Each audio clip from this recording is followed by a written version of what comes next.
The following question reads that stainless steel is an alloy of iron and other metals. It is strong and does not rust, but it costs much more than a normal steel. What is not made from stainless steel? So stainless steel, as you already know, you're probably familiar with this. Most of your cutlery and very shiny objects are made from stainless steel. It doesn't rust. So what is not made from stainless steel? Cutlery, your spoons, etc. They are made from stainless steel.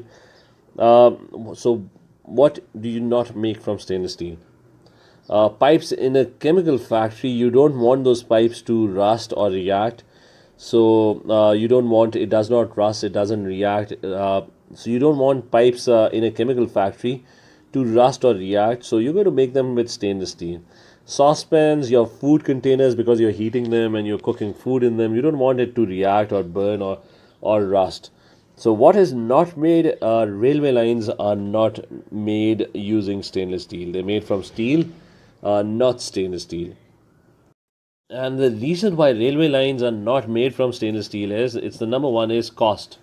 Because railway lines, you need a lot of metal and you can't have very expensive stainless steel.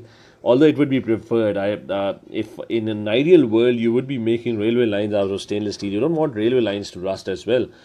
But since stainless steel has a higher cost, you can't really afford a stainless steel railway line because it's a lot and lots of steel that is required. So that's just normal steel. So option C is correct.